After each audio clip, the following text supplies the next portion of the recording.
Really interesting. Wow. Yeah, really interesting how he considered the fold so heavily because people just under bluff in these $400 tournaments. It's really, really interesting. Yeah, I mean, what are his bluffs? You know, like if we really think about it, like sure, ace high, like ace high has some showdown value if you had ace five, and when he raises the turn with maybe some backdoor diamond draw or something like that, he actually gets called. And on this kind of board, like what hands do you have that you're folding? And it's gonna have some misdraws and things too. So I think calling is the only option myself. Let's see if Boogaloo got away from it. Ooh, call is 6. So this is close between call. Really interesting. So call is 6, raise is 7,500 is 10 points. And I'm going to say he said that because this is a very bad player. And so he thinks the very bad player is going to stack off here with worse queens a lot. I'm going to guarantee that's what he's going to say. Very interesting, though. I thought call for sure was the right answer. I never am in this spot. I don't know. Interesting spot, too. I think this is a little bit of a lesson for everyone out there, too. A lot of times, the hands we want to float with, like this one, are better as raises. So this kind of falls in that category. Yeah, and he was kind of an echo chamber for us there, saying, you know, we just get better hands to call and worse to fold. Yep. Like he's going to have some gut shots in his range. He's going to have spade draw. He's going to have king X. And we kind of, we kind of identify kind of what cards are going to be bad for us on future streets, and we're aware how to proceed on those cards. Absolutely. So yeah, that's a very good point, man. You right. That was the best. You didn't say anything. You won. Just straight up. You won. I'm just spewing. All right, so look at this. You're not opening this. You just looked at this. You're not opening. Button cut off, hijack, low jack, under the gun one. You are right. Come on now. Okay. I am. So let's see if he. He's got to open it, or there wouldn't be a hand. It would I'm be a already quiz. down on points. You're already down on points in real life. Now, obviously, you're gonna cheat, but I'm gonna evolve. you're gonna adapt, right? All right, let's play it. I'm going to cry if he says he's folding here. Like, if he's like, yeah, you should be folding this in this kind of tournament, and you were actually right. All right, cool. Wah, wah. Like a spot where we have Ah! standard, Yes. and the reason is because queen. I just want to say for the record that this is the best 3-point score I've ever gotten in my life. Because the right answer was fold. Right? But you heard what he said about the tables. This is a 3K. Here comes the excuses. 10 The points excuses fold. to It says open, right if your here. table is particularly tight and weak, welcome to the $5 2K world. I mean, the $11 10K. I'm opening this, yeah, for sure. This is the best 3 points of my life. That's hilarious. And everybody's 50. Nailed it. What the hell kind of play is that from King Queen? Who does that? Who the hell? Yeah, so my dog.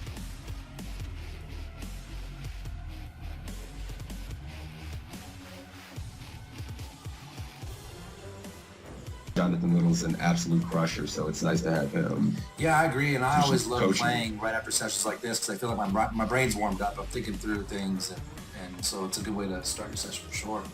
But, all right, guys, this is it. What's up, Mike? You want to give a gist? He was saying Narco Cop was playing about D-pipping about 28% of hands. He had been very aggressive in this $10 buy-in, and here are the options to fold, to call, to raise to 1,200, raise to... What? Wait a minute, he made it 800, and my man's giving options to 12 and 1,400 ounces. So it's already getting kind of spicy. That's so nasty. To be on the site with these other crushers, well-known poker public figures is pretty exciting, I'm not gonna lie. Yeah, I didn't mention that when I was kind of giving a little intro here too. Assassinato, Matt Affleck, John Little, all coaches on the site, so very highly respectable, quality poker content. Yep, Evan Jarvis as well. Remember Evan Jarvis, Matt Affleck, Assassinato, John Little.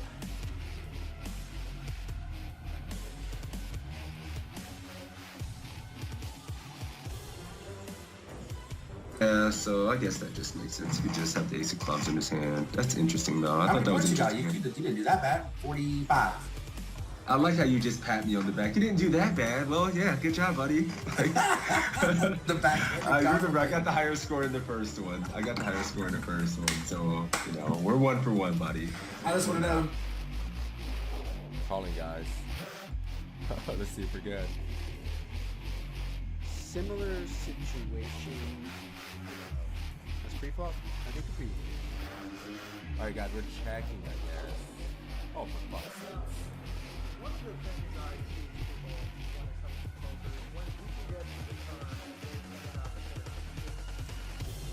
When you're facing a min raise or just a touch more than a min raise, and there's an ante in play, which is going to be the case in most tournaments, I think, going forward, you want to defend pretty wide. If your opponent's making a 2. All right, cool. You're going 1,400. I'm going 1,400, guys. I'm gonna go call with the arm and just see what happens. All right, and I would fold in game though, for the record, in case that's the winning end.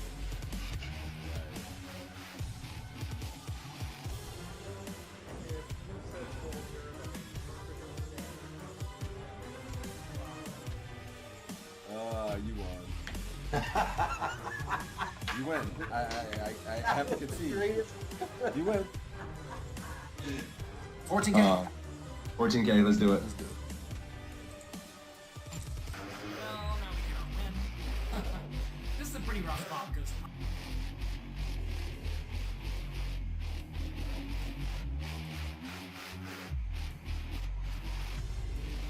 damn it. Mm-hmm. Where do you gonna get my chat? They like naughty things. They like just beer, alcohol, All right, let's do I can do a $10 ACR giveaway. $10 ACR giveaway courtesy of my man Toe. For me beating that ass heads up in this. Sorry. No, I'm kidding. We'll do this. We'll have to do it at least once a week, man. And then we'll do it every week a couple times. So it's a tie. I guess we got to give out $10 to each other's communities. We'll just do our own $10 free roll for each. Or does that sound fair? Yes. Do you know what this means? You win. I give his chat $10. Take it. So that's cool Filthy because we have animal. 2 ties and then a win from you and a win from me. This is like the epic battle. It's perfect. It's great.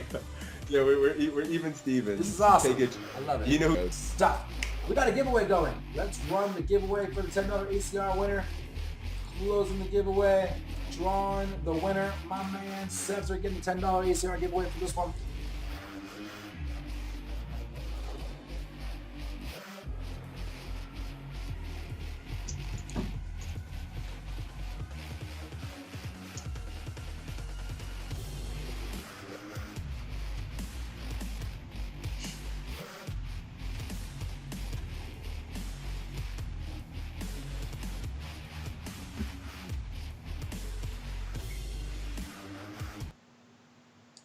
all right, what up, boy?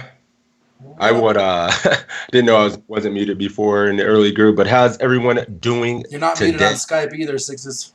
Oh, piss! Hey guys, what's up? Joining the study session stream. You heard Sixes there. We got BetOnDrew on the line. It's time to get better and do what we do. What's up, guys? What's up, Booth? Tillman. What's up, Marlon? What's up, Beats? Beats, thank you for that resub, man. I appreciate you, buddy. Fist bumps. We got them all on the line here. This is the study session stream, pokercoaching.com content, exclamation point PC in my chat. For the deets, you can get 20 free quizzes, homeworks, big blind charts for 100 blinds or more, all available to you for the mere price of $0. And then you can sign up for the premium where you get, I think there's almost 900 quizzes here and stuff. Lots of great content from me, Sixes, Sassy and Otto, Jonathan Little, Matt Affleck, Evan Jarvis, Lexi Gavin, Tristan Wade. We got some new coaches that signed up for Raj Jaka. I'm missing a bunch of them. There's some staking opportunities, so make sure you get involved in that. Yeah, and that's it. This is going to be really interactive for anybody who's new. What we'll do is we'll watch one of these quizzes. We'll ask you what you would do. You get a chance to be a chat pro. We'd say what we would do, and we see what the coach would do, and we have a little fun and do a giveaway at the end. All good stuff. I'm coming off mute. What up, guys? Joe? You ready? I'm here. He's there. There he is. Look at that timing. You see that? Oh, you just ended yours as well? Yeah. Nice, man. You got Nice, this shit nice. down How's to it a going, science, Toe buddy. Army? Toe Army, what's up, baby? I love you guys. Drew, you there? See, I'm here. There he is. Right on, buddy. All right. Well, yeah, my man Drew is here. Like I said, we had a nice little intro from my man here. But if you wanted to introduce yourselves to maybe our communities for some people who don't know, Drew, he's been streaming for a while. He's one of the great uncle of Twitch poker. So He's a trip longer than me. Jesus. yeah, me too. I've reached great uncle status. That is pretty cool. I'm excited about that. But yeah, so just I mean, I feel like we've all been in the streaming streets for a long time now. I feel like it's been, like US grinders, since like, gosh, what is it? I want to say 2017, right? With you guys. When did you guys start streaming? Yeah, I'm about 3-ish years, a little over 3 years myself. Yeah, you guys have been doing it for longer than me. I started maybe 8 months after Utah or something like that. Yeah. Yeah, so 2 years, 2.5 years for me. Yeah, so it's been a journey. It's crazy to see where we've all come, and now I'm crazy. What'd you say, crazy uncle, or what? Was the great uncle of Twitch poker or something. That's how I feel. I feel like you're just the uncle that's been around. You can do a little bit of everything. The whole family knows you. You're accomplished. That's what's up, man. That's funny. That's cool. Yeah. So thanks for having me on, guys. No problem. Drew will be playing the 10K charity tournament on ACR today, so that'll be exciting. So I would say tune in. We'll probably drop the host after this, so that'll be exciting. But yeah, what we're gonna do today. Make sure you tune into that too, because there's a lot of really famous people and poker players and not. Doyle Brunson, Fedor's in that, Adam Sandler's in that, Ben Affleck's in that. Like, there's crazy people in that. So make sure you tune into that. And also, Drew, you got the Triple Threat Challenge going on. Is it too late to submit? I know the time was ticking out. No, actually, there's 2 days left to submit. We just posted our second episode talking about the challenge and everything, and so there's still till Monday to submit to be a part of the $10,000 challenge. Ooh, you wanna give a little spiel on that one? You wanna promote it? Sure, yeah. If you guys don't mind, that's cool. No, we don't mind. Do your thing. So basically, everybody, what's going on? So John, Party, Ebony, Kenny, and myself, we were all in the Thirst Lounge last year, and then kind of piggybacking off, that momentum and everything we learned on that, we have put together this idea of this Triple Threat Challenge. And basically, what we're going to be doing, we're taking video auditions right now at triplethreat.tv, and we're going to be this week, the middle of this coming week, auditions and Monday, we're going to be picking 6 people. We're going to give everybody a 2K stake. We are going to give them access to resources. We're going to split up into teams, 3 teams, Team Ebony, Team Drew, and Team Party. And we're going to compete in a series of challenges, not only poker, but other challenges. And the team with the most points at the end of a 4-month challenge is going to get 10K. That's the skinny. And you can do this remotely, right? You don't have to go to Canada. No, this is all Corona friendly. You do not have to go to Canada. You just have to have an internet connection. So it's all remote, but the people who we're going to be picking, we are going to be creating content around this. So you will need to be able to get in front of a camera a couple times a week, and you will be in our YouTube videos and stuff like that. And that's the skinny. It's great. It's a great opportunity. Great opportunity to get Sounds better. like a cool, yeah. And it sounds like a lot of fun. Absolutely. Guys, get in there, submit a video. I might have to throw one out myself. I'm kidding. But no, you guys should do it. I think it'd be fun. Cool. You want to kick this sucker off? Yes, sir. So what we're going to do today, for everybody that's new, feel free to chat pro. We're going to go through some quizzes created by some of the poker coaching coaches. And we're going to just multiple choice. Feel free to get in there. Give us your opinion on what you think is the best line and why. And it's a lot of fun, man. Cool. You want to pick the first quiz? Yeah, sure. I'm lazy. I'm just going to lob everything to you today. Oh, great. Yeah, I did a study stream last night. I did the I did a study stream for Lone Pro Poker last night, so I'm fresh. Let's do it. Let's go. We had Evan Jarvis on the stream last week, so I'd love to see his quizzes out there now. We're gonna have to do one today. Okay. I It's was a looking for lot some. of. I didn't see any for Roz because I know you love him. I know I didn't see anything, even though he leaves those cliffhangers, but that's fine. We'll do this 847. Looks like a good option. Hopefully my sound and everything is going to be fine. Hold on. Oh, yeah, let's do 847. I'm ready. Cool, I'm ready too. I'm going to mute you and play it. Let's do it. Yep. Here we have pocket kings. Let's see if we can not mess these up. We are on day 3 of this shootout. So we actually made the final day. So we beat the first table. We beat the second table. And now we're down to something like 16 players remaining in this tournament. It was a very odd structure. I mean, I'm sure going to get these numbers wrong, but it was like 6-handed one day, 10-handed the next day, and now we're on day 3 with something like 16 people left. So now the payouts are like a regular poker tournament. So there now is merit in moving up. So now we're just playing basically a regular tournament that started with, let's say, 1,500 people or 1,000 people or something like that, and now there's 16 left. All right. Tight aggressive player under the gun raises. We are in the low jack seat with pocket kings. Should we call, re-raise to 24,000, re-raise to 32,000, or re-raise to 60,000? What do you think? We got kings in a shootout, final 2 tables. Everybody is very, very deep. What size do you guys like? I'm seeing some 32Ks It's my nemesis in here. my chat. Yeah, I love kings. I get so excited. I still get excited. They just don't. I love them. They just don't love me very much. 33, We got 32 32. kind of streaming in my chat. Mike Mercy coming in with the 60K. I'm trying to think about what I'm going to do when I answer this. Will you be deep? Okay. I know what I'm going to do. We're 123 bigs 60K. deep. And this guy is a tag. So almost assuming his range might be tighter. I see a 24K. Somebody's clicking it. Still haven't seen the 60K option. What are you doing here, Drew? What do you think, size-wise? So we got to pick from the 4 options, right? Yep. Yeah, and if you think a different size is better, we picked from the 4 options, but then we can, you can obviously say, I think 38 or 40 is better, but between these options, what do you think is best?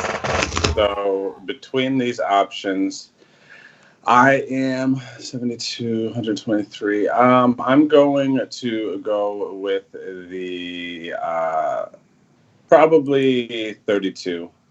Even though I like 60 because of how deep we are. I know. Like my instinct was to go to like 45 or something.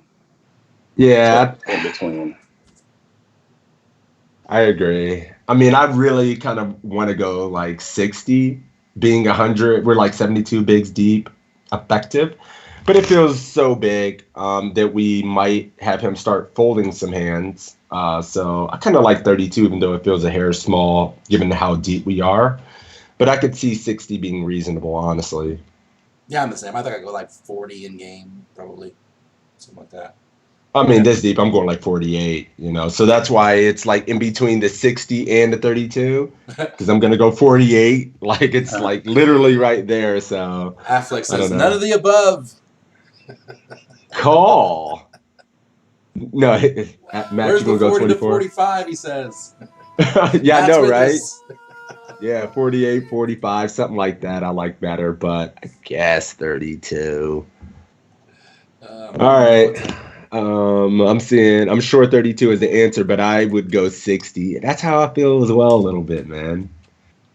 Tight player opening, probably a tighter range, probably less raise folds, and he's probably opening very tight here. He probably just always calls with his mid pocket pairs for a big bet. His ace queens, his ace jack suiteds. So we just get more right away. All right. I'm still going to go 30. Gambler says, deeper doesn't mean we raise more necessarily. Deeper means pocket control is more important. Yes and no. I think that, in general, our bet sizes should be bigger. Because we want to build bigger pots, especially with big value hands. And when you're like min raising and going 2.5x, you just don't get any folds and you don't get as much value as you possibly can when you're super duper deep. All right, 32 it is. 32 it is. Let's do it. Against an under the gun raiser, I'm always fine with just calling with your whole playable range. That said, the hand's clearly good enough to 3-bet, so we usually want to 3-bet. If I think the under the gun player is just like very tight and very cautious, then I will call because you really don't want to 3-bet them and have them fold out like jacks or ace queen or something like that. So against competent players, I'm just 3-betting. Groot, what's up, buddy? More Good snug to see you, my players, I'm man. usually Hope you're going doing to well and be- staying safe. Thanks for that reset. All right, so in terms of sizing, I usually make it about 3 times the opponent's raise. I think I prefer a little bit bigger here, like 36,000, but doesn't really matter. 32 is fine. And now, under the gun, 4-bets me to 130. Should we fold, call, re-raise to 230,000, or go all in? Oh, boys. Well, this looks like a lot like my hand history. You guys tuned into the Toe stream recently. There you go. Sheesh. That's a big bet. Yeah. Yes, sir. What do we like here? I see calls coming everywhere in the chat. Calls are just nothing but call. Dad says, don't love it, but I'm shoving. What else you guys got? Can you ever fold kings? I mean, Stop you it. can. Yeah, you Flick can. of the wrist, right? It's easy. Flick of the finger. Somebody said, is this hand from Always ACR? like No. and call queens, ace, king, all in. What Says is- Hey, jellyfish. I would if this was like a live 1-2 cash game and this was an older gentleman, I'd probably just fold face up. But I'm right. calling personally myself too. Yeah, what are your reasons for calling?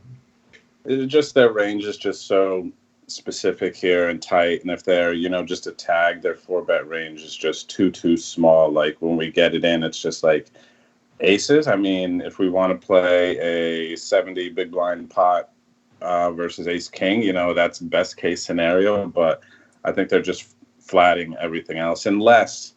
And actually, this is a live tournament. I've seen people 4-bet get in 6 million blinds with queens, so it makes me a little nervous. But I think flat, and it kind of balances between when they have aces, ace king, and then queens, and we still get value. Yeah, we still are able to stack hands like jacks and queens that might fold if we 5-bet jam this early, 16 left in the major, and we get to play kings in position, where we just find a lot of situations where we don't fold, and we just don't allow ace king to just stack us. But at the same time, if he has aces, we're just cooler. But I do just like calling. We keep his range runner. You fold any flop with an ace question mark? I think we jam here. I think ace high flops are going to be pretty infrequent in the scheme of things too. There's not that many aces in the deck. So I don't think we should fear the ace too much. Yeah, I mean, queens are probably. I mean, my only thought is like we're going to call 130K. It's like already half our stack. I don't know. Like in the 1650, anything on ACR, this is just getting shoved all day. Like anywhere on global or BetOnline, this is getting shoved for me all day. Damn, we are putting in 100, they call 3 to so wide. 290K. So there's going to be a pot size left on the flop. So if he ever bets flop, we can just jam. Yeah, I mean, I'm probably still just calling here. I'm probably calling too, but there are Call, times when I'm just going Are to you jam, guys- especially online. Are you guys making since this is a $1,500 live tournament, are you guys making adjustments to that? Because maybe in a live tournament, I would just like, all right, if you have it, you have it. You know what I mean? But online, I might not. Do you get what I mean? Yeah, I think, this is a $1,500 live tournament, so it should be comparable weaker, to, comparable to like an 11 or a 1650, I would imagine. God, now I'm talking myself into jamming just by saying that out loud. Because I think these guys don't fold pocket nines and tens and jacks and ace queen and ace king, even though they should. I'm actually a little torn. I ain't gonna lie. I can totally see the merits to calling. I mean, that makes a lot of sense. However, I'm not going to say I don't ever jam this, especially in low stakes online. And when I see $1,500 live, it's pretty comparable to low stakes online. I'm conflicted.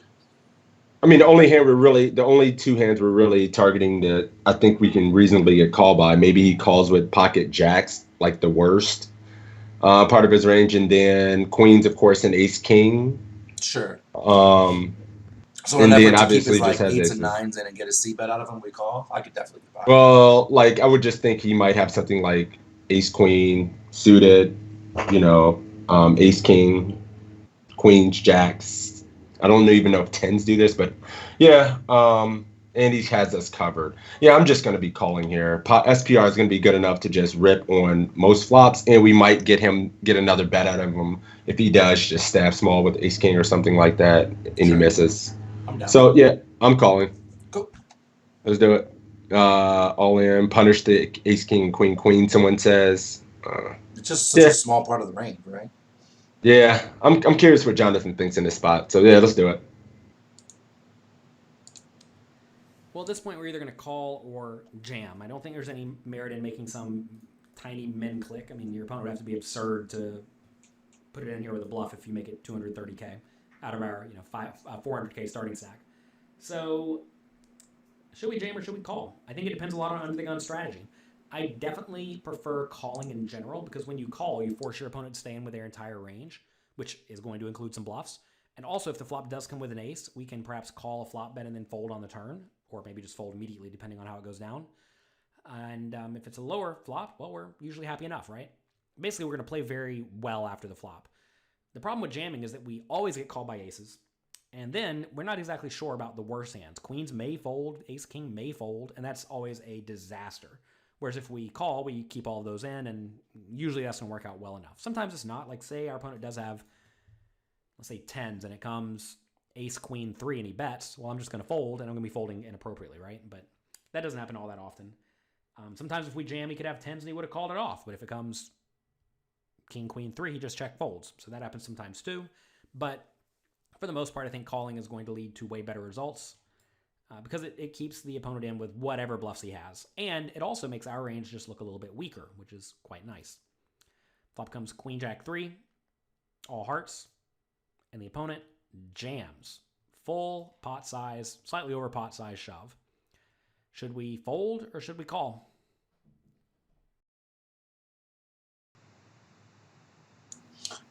This is gross. Yeah, I was going to say this is actually a little shitty.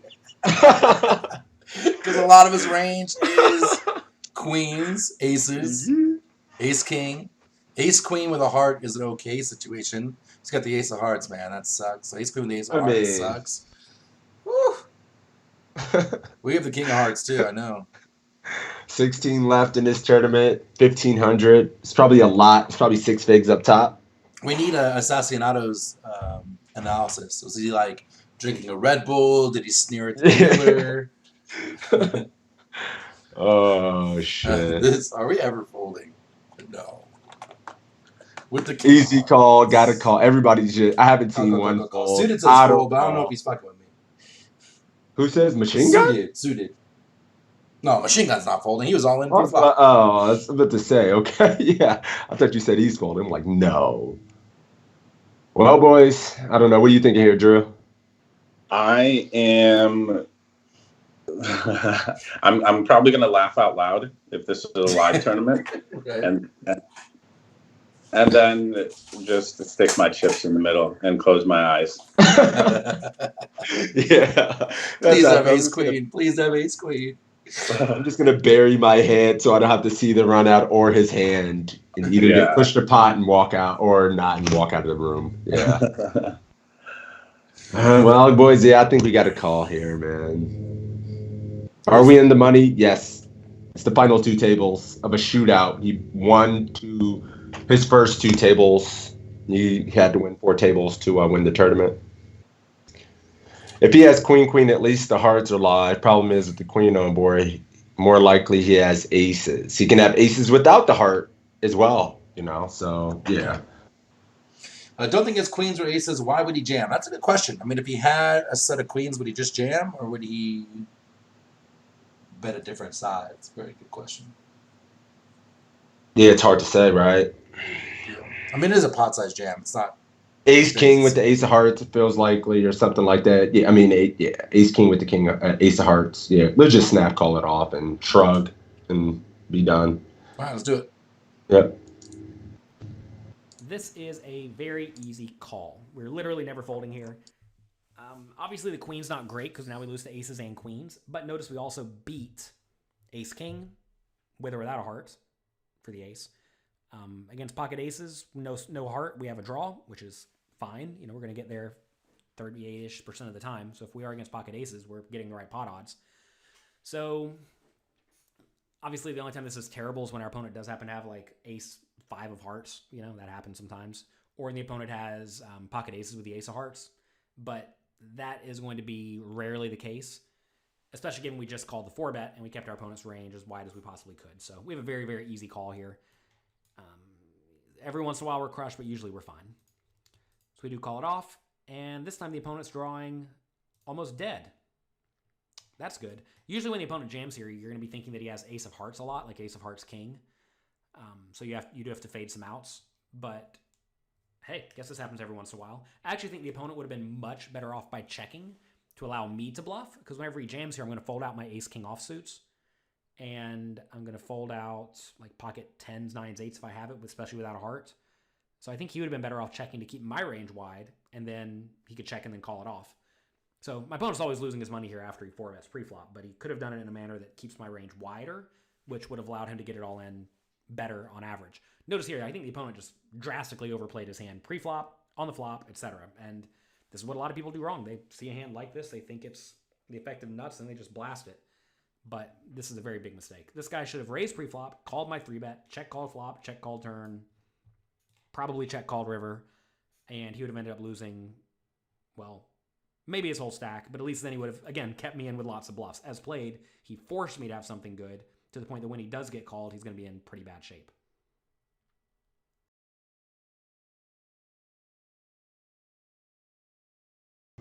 Not a good play.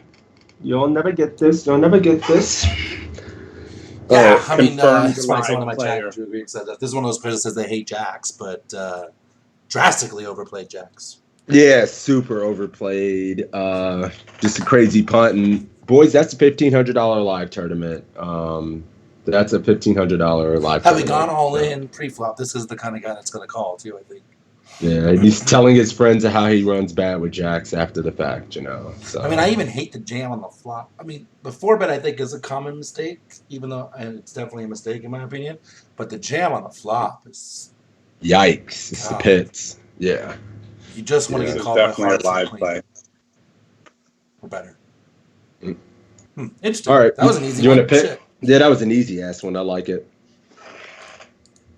They're not all that easy, Drew. Don't think you're getting off the hook. What's up? I said they're not all that easy, Drew. Don't think you're getting off the hook that easy. Yeah, that was I thought I was good at poker for a second. What's up, Nashville? Thank you for that follow, Old Sport. And what's up, New Dad? IP Lux. Good morning, good afternoon. All right, what are we doing now? Who is it? I'm scared to do these Alex ones, man. And they be like 20-minute, like, I don't know. Yeah. Let's hit up Matt's in the chat. Let's fuck with Matt. All right, what do you see? Let's do 8:32. BB versus EP play Matt Affleck, early which I do stage. pretty good on, and it's 4-5 suited, which you do pretty good on. See, it's a perfect mix. Yeah, let's do it. Ready? All right. Yep. All right, here we have the 5-4 diamonds in the big blind. We're continuing our play EP versus big blind in the early stages, except now we're going to look at from the big blind's perspective. So 5-4 diamonds, early position is going to open. Should we fold, call, or re-raise to 1100?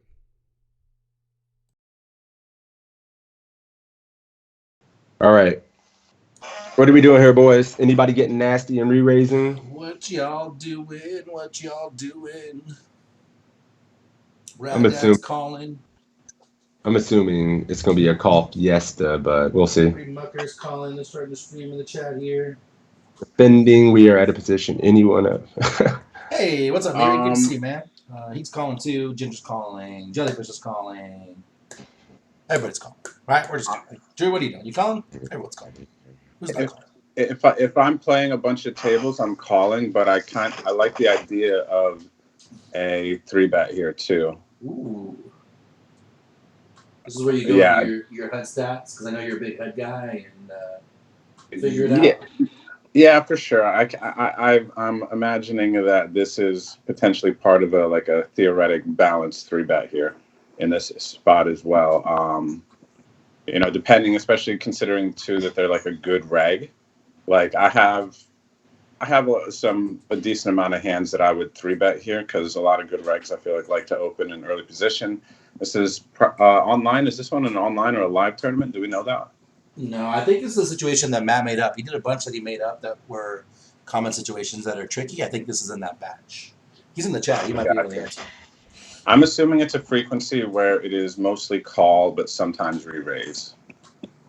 Yeah, I agree. I think we can maybe use some of these kind of combos, and then obviously like King Jack suited, maybe some frequency of King 10 suited, and then maybe a smattering of these kind of very low suited connectors. So our range has some nice coverage as well, and it's more of a polarized strategy where we incorporate maybe some hands like this. And then obviously we use our the strongest linear hands for value, and then some King Jack suited, and maybe some 4-5 suited, and some 8-9. I don't know. 8-9 might be just a call, but maybe some hands in the bottom part of this range as well. But I just don't know the exact frequency, how often we're going to use this as a 3-bet if we are. But I would assume calling here is just obviously going to be pretty good. Yeah, Mr. Gamma says he would just muck, but call is fine, especially if you know a bit about the underdog player. I think we should just be calling this in general. This is a hand that sneaky flops well. We're getting a good price. Matt said this is a hand that he made up. A good red part just meant that we were looking at theoretical plays in quotes. So it makes sense. Yeah, my chat is having a discussion about it. Someone saying they're going to use this as a 3-bet. Definitely don't fold, but a mix of re-raise occasionally. In theory, suited connectors. So yeah, some people are saying they use portions of their suited connecting range, like the 7-8 suiteds, the 9-10 suiteds, as their 3-bets to an EP open. Jellyfish says 5-4 suited plays well. Don't want to have to fold to a 4-bet. I mean, I don't really care if I fold to a 4-bet. I do think it's probably like what 80-20 call versus raise, something like that. Yeah, it's hard to say, but I'm probably just going to call here. Me too. Yeah, it could be wrong, but yeah, let's just do it. Into. So here I think calling is a standard play. Re-raising to 1100's, a fine option, but we don't need a 3-bet too often here against a under-the-gun player. They have a pretty strong range. We're going to even flat hands like pocket queen sometimes here. And we're really, even ace-king offsuit should be a flat here a decent percentage of the time. We're going to play pretty tight, straightforward here from the big blind. We go ahead and call. Flop comes ace-7 deuce rainbow. We have an easy check. Good regular bets 225. Should we fold, call, raise to 750, or raise to 1,000? All right, chat. We check raising with the gutty in the back doors. And if we are, what size? We calling, we just folding. What do we like? Joining is calling. 225 into 700. Probably 80-85% call, 50% bluff, says Matt. 6-7 suited, 8-7 suited are better 3-bets because of equity against small pairs and call 3-bet. Nice. Chowrock's folding. Jellyfish is folding. The Toe Army's folding. 2 of the Toe Army are folding. Who else is out there? Yeah, the 6 is. Yeah, the 6 is Mafia. We're all calling in this piece. I don't know about check raising, just simply because like he's just gonna have like pocket aces way more, all the strongest ace X. And when we're check raising a board this dry, we're just representing so thin. And we can pick up a lot of equity on turns by turning some straight draws and flush draw combos. And when we're check raising, we just don't rep enough, man. I just want to see myself call here. I almost would like a check raise better against a later position open too. Like this is open from the cutoff, and we got this flop, and then you see bet small, and you can you check raise that? I kind of like it better than this under the gun situation myself. But even then, it's like they still have just better ace X Yeah, I on think they have a ace lot more seven ace X in deuce, and the we're range just under the gun literally than they do repping like in the cutoff. pocket deuces, pocket sevens, ace 7, ace deuce, and then everything else we can just be completely dominated when they have ace king, ace queen. They have better top pair, top kicks.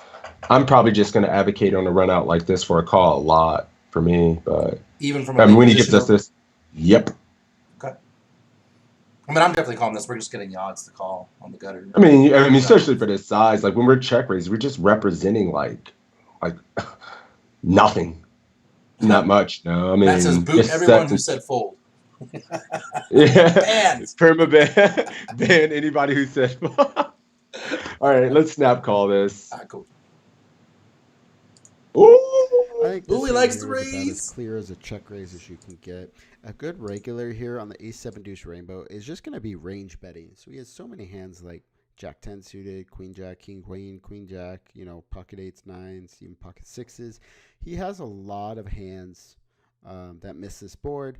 Yeah, he has a lot of aces and stuff, and we're not really targeting his aces. We're not trying to get his aces to fold. We're just trying to get him to fold hands like jack 10 of spades, jack 10 of clubs, jack 10 of hearts, queen jack of hearts. There's a lot of hands like that. King queen off, king jack off if he's too loose. So we're going to check raise here, and we don't need to make it big because those are the hands that we're targeting. So we're going to raise to 750. I give that a score of 10. You can raise to 1,000. That's a good option too, but you got to realize when you raise to 1,000, he's folding the hands that I mentioned before to both 750 and 1,000. So when he calls your check raise when you raise to 1,000, he's going to have a stronger range that's much more weighted towards the aces, and you're going to want to give up a lot more on the turn. Versus the 750, he might call some king queen suited, and he won't have those pocket 8s through queen's hands, and those hands might fold to the 1,000 depending on the player. I make it 750. Our opponent calls. Turn is an 8 of clubs. Should we check? Bet 800, bet 1450, or bet 2200? well, shit. Well, we have an update to this quiz, just for the record, because Matt's Okay. hanging out in the chat right now, and he said that calling should be a 7 or an 8 score, not a 4. So he's feeling a little more generous today. Well, thank you, Matt. I felt kind of wrecked after getting a 4 for just flatting a gut shot versus an under the gun. But I got you. I mean, I do get it, and I think people are going to be like just folding a lot of that range. They're going to be over folding to our check raise, and they're going to be c-betting their entire opening range, including all the small pocket pairs, the king 10 suited, the jack 10 suited, and probably just play pretty honestly to our check raise. So it does make a lot of sense. And you made a good point earlier, Toe, about if they're in later position, the range is even wider, right? So check raising is probably going to be more effective if they're not going to play correctly towards it. So good call. Cool. What are we doing here? Are we following through? What do you guys think? I see a 1450 out there. Jellyfish is super uncomfortable. He says, I have no idea where I am now. I check. Trevor Vogt on the opposite extreme says, we keep repping and bet 1450. Ooh, okay. I see you, Trevor Vogt. 1450 as well.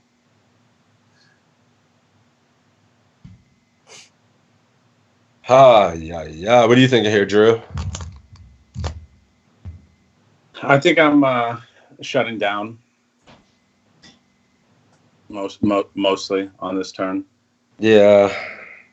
I mean, we do pick up an equity with the gut shot, right? Well, we're opening. We got a 6 or a 3. So do we set our own price, bet small to kind of get to the river and try to realize that equity rather than check folding it? That's kind of that's kind of how I feel about it. Maybe even going 800, 1450. I mean, he called a check raise on the flop. He has a lot of aces that are not going to fold on this turn. But maybe 800 allows us to maybe fold out some of the floats with the king high floats, some of the under pairs that might have called, and we get to set our price. But I don't know. I think. Yeah, I got a lot of 1450s and then Machine Gun going bigger with a 2200. Machinist Joe's with you at 800. I kind of feel you small can continue bad. this card with sneaky straight possibilities. Villa can either have ace, king, or ace, queen here. He could also easily have jacks, queens, and kings here. that we could 1450 potentially get does the sound fold. good though. I think personally, I think if I'm check raising this, I'm going to follow through on the double gutter. Me too. I I'm think going if to we go 1450 myself. I Yeah, think you if we would go to bet the bigger stuff. turn, we got to unload on the river though. That's where I'm at personally. Like give up because it's so ace heavy of a range. I don't think the reason we check raise flop is to get all the king highs and queen highs to fold. So I think it's very heavy to ace X. So I feel like if we're going to bet turn, they're definitely calling another one on this turn. So I feel like if we bet turn, we have to unload on the river. But if we don't want to do that, I feel like then just check. That's interesting because I could totally see where you're coming from, and I feel like, but if I do bet this and get called, I can't unload on the river because now I know he's got an ace. Right? Like there's his just range nothing is left, right? Where he still might have kings, queens, jacks, sticky tens, something like that. Interesting. Yeah, this is interesting. I I almost like the want to bigger bet. If just he comes over the top of us, we can fold. I agree with that, but I think 1450 does the trick. I don't think we need to go pot. We can just save a little bit of chips if we're going to go that route. Yeah, I'm going 800. China vote is with you. Like Six's expedition, bet 800, see river, lose less, fold raises. Yeah. Just third pot is so small. Yeah. I mean, he's going to continue what he's going to continue with, regardless. He's almost continuing inelastically with when he has an ace, right? So if our objective isn't to make an ace fold, because an ace is never folding, right? Sure. If our objective is to try to realize our equity and make him fold some of the floated under pair to an ace and some king high backdoors, and some shit like that, I think 800 is still going to accomplish that, and we get to see our double gutty going to the river for a better price, and we lose less when we get raised on the turn. I can see that. And we don't have to barrel off our entire stack. But that's how I feel. I could be completely wrong. Matt might see a bigger size. I haven't studied this spot. That's just. Matt says, I hope I do what I'm thinking I do. I like that. I like taking these quizzes with Matt. Yeah, Matt probably going to fucking bomb it or something. But 1450. I'm going to go with the army on this one. I got 1, 2, 1450s. Marlon with the big bet. 3, 1450s. 4, 14. All right, we're going 1450. Drew's checking. You're going 1450. And you're going 800. 800. This is cool. Let's see what happens. It's going to get harder. See that? All right, let's do it. I think we have another very clear bet on this card. And let's take a look at our range on the flop. We're probably check raising with hands like ace 7 suited, ace deuce suited, pocket deuces, pocket sevens, and then maybe some ace queens, some ace sevens, ace queens, possibly ace jack. And then some of our kind of sneaky check raises are going to be hands like deuce 3 suited, deuce 4, deuce 5 suited, the 4-3 suited, the 4-5 suited, and we might check raise some 7-8 suited, 7-6 suited. So what this means is we have just a very polarized range where we have like really strong aces in 2 pair hands and a lot of semi-bluffs that have either gut shots or straight draws. We're going to have a lot of like 4-3 clubs, 4-5 of hearts, 4-5 of clubs, etc. Here, the opponent's range, he's going to have a lot of aces. He can have some floats with like 9s through kings. He's going to maybe float with even the hand like with a 7, pocket 6s. If he's a good player, he should be calling with all those hands. We're going to be very polarized here, so I like betting 2,200. We still have equity. We picked up an additional gut shot. Now we got a double gutter, a very sneaky double gutter. So I like betting 2,200. I don't think our small size accomplishes very much. We want to be very polar here. Any card like 8 or below is like bombs away for us on the turn. Any card like 9 or higher, we kind of are a little more passive. So I like betting the large size. I do. I bet 2,200. Our opponent calls. The river is the queen of spades. Should we check, bet 2,500, or go all in? Well, we were right on the quiz. Drew was right about the call. Sorry, I got these boys. I got wrecked. I got a 2 for that. What did you get for? What'd you get? Like a 7 for 1450? 8. 8. Well played. I got destroyed. All right. Well, that's good times. We get better. He wants to polarize. He wants us to polarize. A ranger after check raising still very deep. And then if we do get there, we can just jam for value a lot more. Man, it just feels like under the gun. Yeah. When he Matt continues says, to check for what it's worth, should never ever get raised on this turn. That's why he likes betting large. True. Single ace king is not raising us. Ace queen should. I mean, it's going to be in a tough spot. So what do we like here? We like to follow through when we pot the turn or give him up. I kind of gave this away in the last little analysis, so I'm going to keep my mouth shut. But what are we doing, guys? Our value hands want to size up and cause opponents because opponent never raises in theory, says Matt. Wishing I folded pre right now is what Gambler says. Why? It's okay to take lines. Sometimes they don't work out. That shouldn't stop you from taking the line. This dude says, if I did all this, I'm giving up. It's just tucking your tail between your legs. Angry Mucker is going to be angry and not muck, and he's going to go all in. Jam-a-lam. Can't win by checking, says Booth. We want to win this pot, all in, says Chatterboat. I think this depends on our image. Will he fold ace king to us? Check fold. We got a couple people no going one's ever for folding ace king here. They're just not. They're just not. Is this a rebuy? This is a theoretical situation. So it's unlimited rebuys is what we're saying. Oh, fair. Look at that. You went deep. You leveled Check this. fold.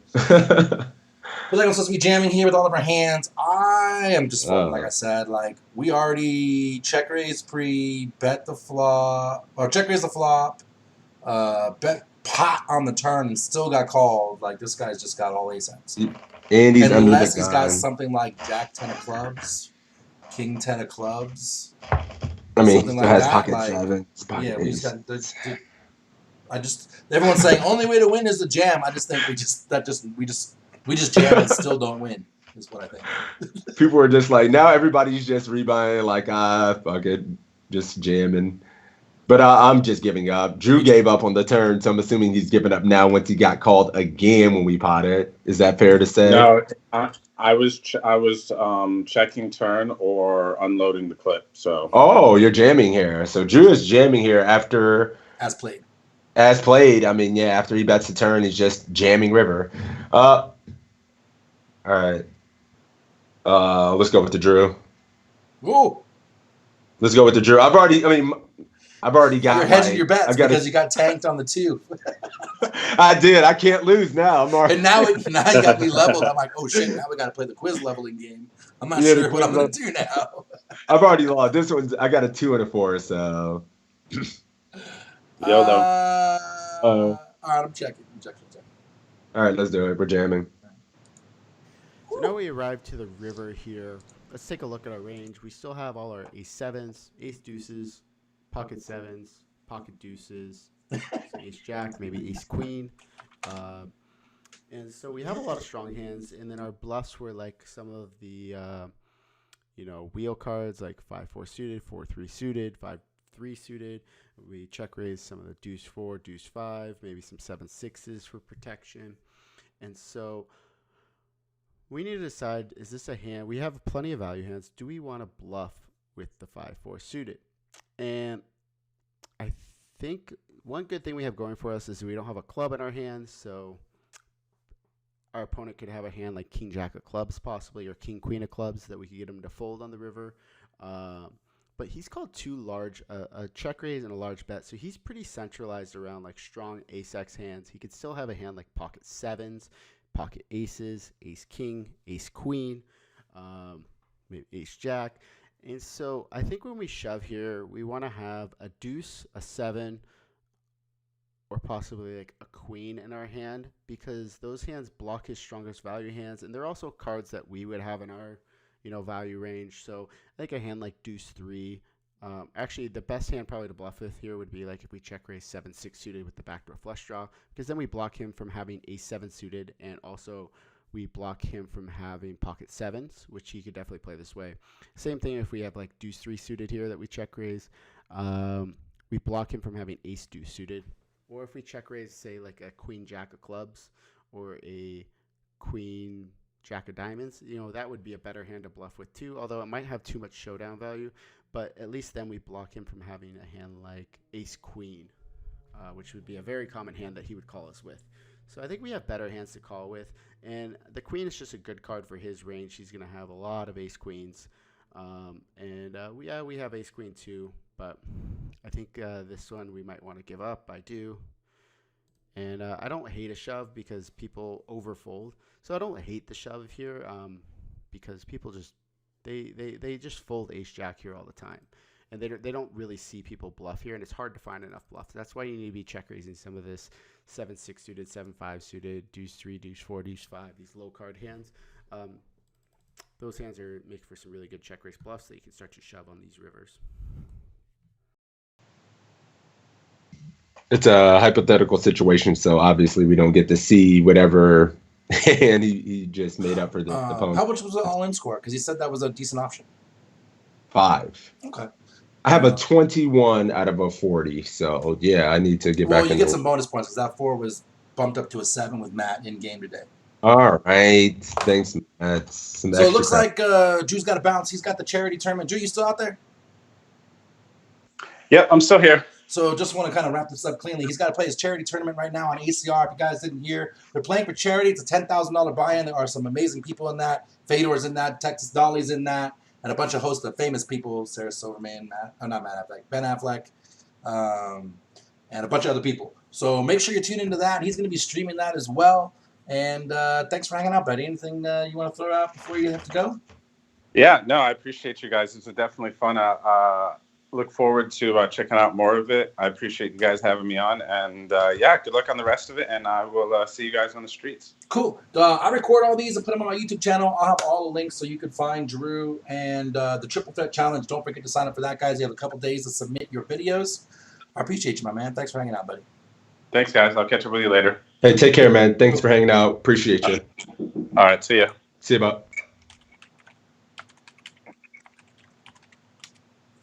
All right. Yeah, he couldn't stay long today. He found out a couple days ago that he was going to do the challenge. He planned to be here for the full about 2 hours, and then that opportunity came up, so obviously can't miss that. But yeah, man, we'll kick him to host after this and sweat him a little bit and see how he does. Yeah, the charity tournament came up in a ton of time. We signed him up and today, so he's got to go play for the millions. Matt says Beats asked, the Queen was a club on the river.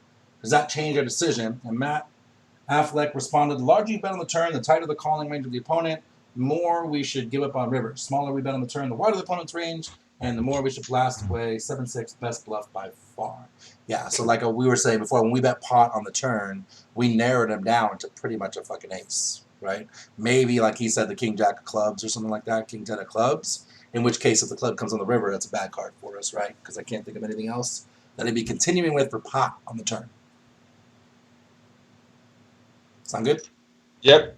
Cool. It's your turn to pick, buddy. Let's do it. I'm looking through. We've done so many of these now. We're regs, man. I know we're and all the gaps that I have are the ones you did while I was gone for that 1 week. It's funny. Right. So we've got a bunch of these now. I don't even know how many. Let's do a cash one. Let's hear Evan's voice. So that leaves me to 846. 846. Yeah, let's do a cash hand. I kind of miss playing cash, man. I was fiending to play. I was gonna plan to go and play 1-3 or something like, or 2-5 at the casino before all this happened, and never got an opportunity. We played a little bit in Vegas, but Fun fact about GodsBigToe: he does not miss playing cash ever. I love cash. I miss it. I'm starting to miss it. All right, let's do it. 846. 846. All right, hang on. Let me get over there. Ready, go. Yep. Hello, everyone. Evan Jarvis here for PokerCoaching.com. Today we are Evan's super low. 1-3 no limit hold'em cash game hand that I played at Casino Niagara. In this spot, we have pocket eights, pocket ochos, the snowman, whatever you want to call them, the sideways infinities. There's lots of things you could dub them. And we got a limp from under the gun from a very splashy and we'll just call him a sloppy player. Actions on you. What should you do? Should you fold, call, raise to 15, or raise to 20? Shout out to Evan. Shout out to Evan, man. He just comes up with the greatest player names. Oh, Christina, Oh So Splashy, T Dot Splasher, and Super Duper. Awesome. Yeah, I mean, what was the other one? Apple bottom jeans. He had Apple any other? bottom jeans. I don't remember what the That other was good, man. That was really good. I've never Mysterio. heard. I've never heard eights called the sideways infinities either, and I love Oh, I haven't that. heard that either, but yeah, look at that. I had to like turn All my head. I don't know if you saw. right. Cool. What are we doing here? A bunch of raise the 15s coming in the chat. Mendo overslept, but he's here now. You just missed Drew, buddy, but we'll still let you hang out. Gambler's calling. Neckbeard, what's up, buddy? Thanks for stopping by, Home Slice. Yeah. 15, 15, 15, 15, 15, and a call. Yeah, I'm seeing a lot of 15s. Kind of feel like I want to raise here, try to get it heads up as well. Don't think I want to need to go 20. Still have 5 opponents behind and occasional. Oh, Splashy's not folding, but yeah, I just want to make it 15 here as well. I think that's best, in my opinion. What would the Toad do here? I know I you don't got play a 3 lot of cash. 15s, a couple of 20s, and a set mine. Gambler says, don't scare away the splasher from hitting top pair against your set. That's like the number 1 rule in cash game position to be in. It's 5x standard raise in cash games. When you're super deep, it kind of is. And I think even more so in like Yeah. the 1-3 games where people just don't fold. It's crazy. Like, my opinion is we're going to raise 15 here and get 3 callers, 4 callers. That's the way 1-3 works in Vegas. So I'm actually kind of leaning toward 20 myself. But I'm not the cash game guy, so don't take my 4 words chips, gold. just throw in 4 red chips real quick. I don't hate Far that. more 15s in my chat than 20s. 1, 2, All right. 3, 4, 5, 6, 15s. Call outs. The other thing too is like I don't want to overlimp, right? This is a blinds and then an open limp under the gun, right? Like it's not like Or it's a you're going raise. 6 way. If you limp, it's going 5 or 6 way, and somebody's just gonna like raise behind. You might not get to play in a position. Live cash, a 5x is super standard in this spot for sure. Agreed. Bobby Ballgame, what's up, my man? He says he's going 20 here. So we got 120 and a bunch of 15s. I got a bunch of 15s and more 20s starting to come in now, making me feel a little better about myself. Yeah, I mean, I don't hate 20. It's 4 chips. I'm probably going to go 15, though. All right, 15 for me. What's up? Why I'm so cheap? Because I'm just going to lose 5 and still go 4 way in live cash. I know how this shit works. It's true. Maybe we should just live. 15. Because at least we play better multi-way in a multi-way. Or, yeah, better multi-way. We'll get a set. With a set mine. All right, let's find out. Let's do it. With 8s against a splashy player, we're definitely going to want to be coming in for a raise. Calling has some merit in terms of inviting the other players in behind us to try to cooler them, but honestly, there's just not enough players left behind us.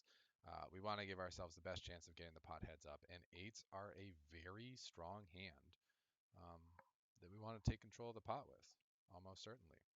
So in terms of sizing, 15 allows us to build a pot, potentially take it down pre-flop, and give ourselves lots of room to maneuver post-flop, whereas 20, it's just a bit excessive. So we go 15, and Miss Christina, who is a regular grinder up in the card room, local out there, 3 bets to 60. Take note, we are a little bit deeper. She came to the table with 420. It's her first hand here. And we have, all the chips in play, basically. Fold, actions back to you. What should you do? Should you fold, call for 45, or 4 bets to 125?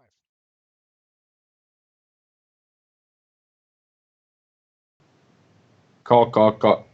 What'd you get for the 20? I have to like 5 mutes to get the volume to be good. I got 10 for the 20. Oh, you went 20 and got 10? Yep. We went 15 and got 10 as well. What? Yeah. I'm gonna have to write a stern letter to Evan Jarvis. I know. You said that he does that every once in a while, right? So yeah. Ooh, fold maybe. I'm a nit. Somebody says you do realize we have $1,100 behind us, correct? So we raised a 20 and got 3x. Yeah. What did he say about Christina's personality type or any of that? Irregular. Just a regular rag and that's it? Yeah, a rag. Yeah, I mean, not much else, I don't think. Okay. I would go So for we got our G to calls get people and in. 20 if I'm on a business trip and having fun. Not bad. Not bad. I mean, I don't really yeah. want to raise and play this multi-way in a bloated pot. Like, I'd rather raise and get it done like 2 or 3-handed than 5 or 6-handed, I think. I don't know. What were you saying? Not bad. Said I'd go 15 to get people in. 20 if I'm on a business trip just having fun. I'm like, do we really want to raise and get 8 people in? I mean, I guess kind of with this hand. And then Yeah, we're it's just pure fine. set mining. Versus when I raise bigger and get 2 callers, I can then c-bet a lot of flops and play a little poker. I think that's the Right. difference, right? Yeah, you can still just play. You can still have just a range advantage in certain situations when you're the aggressor, as opposed to making it small or having a bunch of people in the pot where you get a little diluted. Your equity gets a little bit diluted. But yeah, here, I mean, we're just calling. Yeah, Randad's calling, Mendo's calling, Joe is calling, and then we got some savages. Chat revoked. Hold'em's nuts. Going 125. Neckbeard going, Oof. call. Mucker says definitely a call. Call for Ginger. Call. I want to play with Or the call if you think guys. you can stack her on a set mine. I think, are we getting a price for a set mine? I mean, that's all that really matters, right? So we have need to call 120. 40, and we need 600 in our stack to call for a profitable set mine, or 600 effective, and we have that, so it's a call. Yep. I mean, that's how I look at it. It's just math. 15 Snap to call. 1. Are we get 51? Yes, call. All right, let's do it.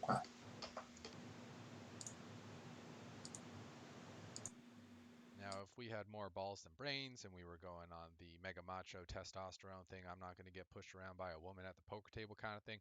Yeah, we could go for the 125 4-bet, maybe something bigger, but what does that really do? We don't have a blocker.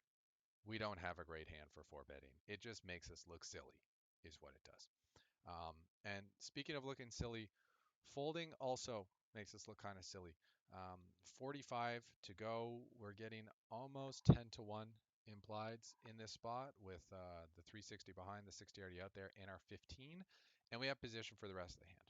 It's going to be fairly easy for us to play our hand well and realize, or dare I say, over-realize our equity because of the nut potential of this hand. So being in position, I think this is a slam dunk call, which is what we do. And the flop is, well, there's no 8 on it, so how good can it really be? It's ace, 10, 3, rainbow. But Miss Christina checks to us. Actions on you. What should you do? Should you check behind, bet 40, or bet 80?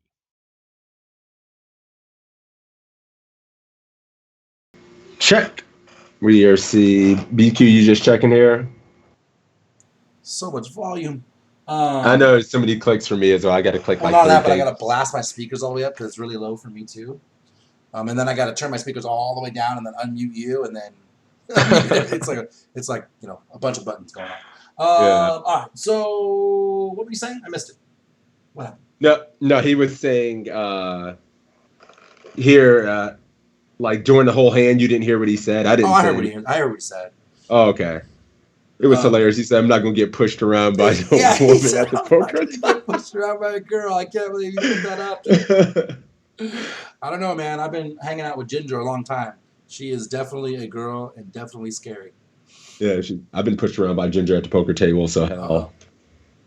I think betting 80 is correct because it's exactly what I would do live. Use a chat. Joe's betting 82, and then we got a stream of checks. Boost says continuation bet, but doesn't want to give a size. 40 or 80, buddy.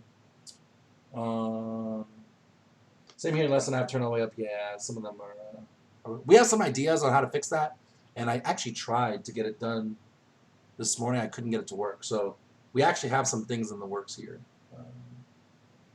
Yeah, we were talking about some options. Yeah, I want to get that GoToMeeting. I think that'll solve our problems really good because it uses the same. It's the same. It's a browser volume regardless. Anyways, right. Do we have her covered? She has 361. We have 1090. We do in fact have her covered. Ginger's test. Whoever just wants to. I mean, most of my chat is checking, but those who are betting are going 80 and trying to shut the shit down. I kind of feel feel kind of the same myself. I feel like we can't give up here. She never should be checking an ace. And in which case, I I really mean, kind the of want to go SPR you can bet get in. blank turn, run away from a king, queen, or jack turn, because those are all good cards for her. But I Right. don't think we can check here and hold up. And I don't think she ever has an ace. So I think we have to turn our hand into a bluff, no? I'm not, but I like everything you really said, and I'm a fan of aggression. I do think maybe stabbing here, and then if they call, like, am I really going to go 1, 2, 3 with eights? No, I think I'm going to go like. Are they capping their range really? They still with the SPR, I think they can check some strong hands here with 360 behind. 12, 23 SPR, they can get it in on turn and river. So you think With she's some got some strong check back hands. with ace king after 3 Man, it would be, I mean, tens, ace, king. I mean, tens, ace, king, aces. Just check, but I don't know. I mean, what hands do they squeeze with out of position from the small blind that we're going to really make fold right now? Nothing. But I do think like if we fire, I think we can have a plan to fire pretty much any card 10 and under. These guys And just never folding. well, I think we can fire any turn 10 and under, and then give up on everything else. Just trying to fold out kings, queens, jacks, nines, all that kind of stuff. King, queen, random floats like king, queen of spades, king, queen of clubs, Jack 10 and all that. Yep. I think if we check here, we lose all the time, don't we? Yep. For the rest of the hand. Yep. I hate this. I mean, we're just going to check here. They're going to bet turn. We're going to fold, and that's the end of the quiz. Right? I mean, if we check back, we probably won't see the river. Bet 80 if she has ace king, she might just flat. Then we can.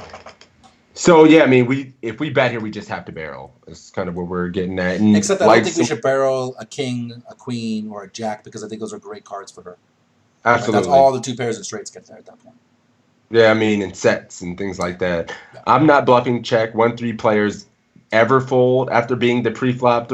No, I don't expect Christina to fold at all. Do we go small and then go big? I kind of want to do that more than just go 80 here. 80 would be a one and done. But they're not. What's the over on ACR getting shut down after the charity event? I would say 0. I don't think that the DOJ is suddenly going to say no ACR because there's a 10K charity tournament with like 50 people in it.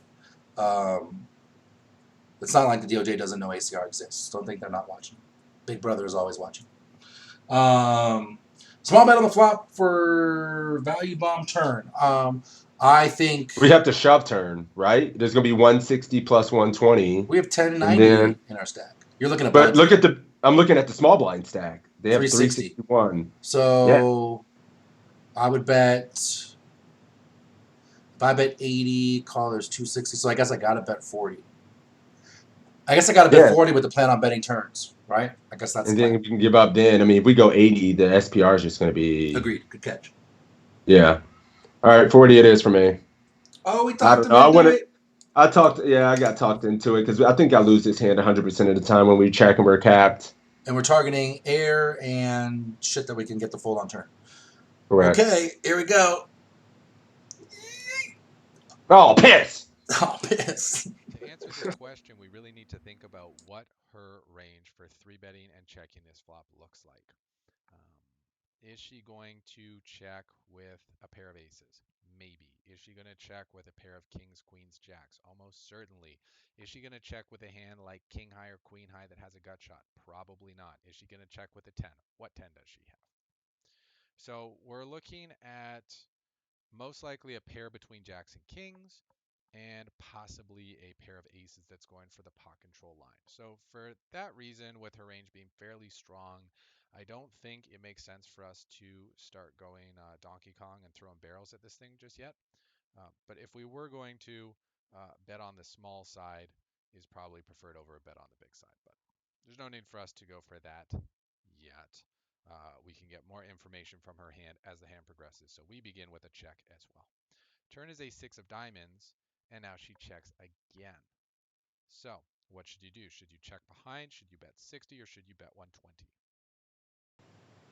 All right. I mean, please God, bet now. Now it really has no aces.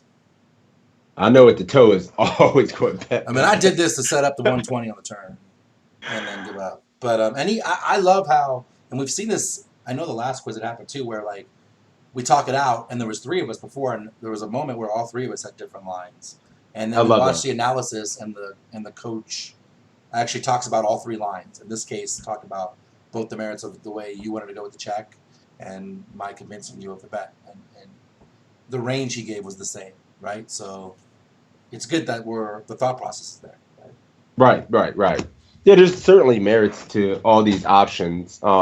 Like he said, he identified that they're going to have some underpairs to the Ace X, some 10X when they do check. And I think we would have to be committed to betting bet in that case, or a bet at least. Yeah. But in this case, now they check twice, our eights. They are the best hand. They need some protection, and we have to ask ourselves: are we ever going to make those hands fold? And if we bet turn, we have to bet river. So I see a 120 bet. If you go 120, you're 120 and shove. Damn, I see a lot of 120s. What are you guys doing? I don't see much out there. I see a 60, I see a check, and I see let's one chipper. That's just kind of funny. Check back non-eight rivers if we get called.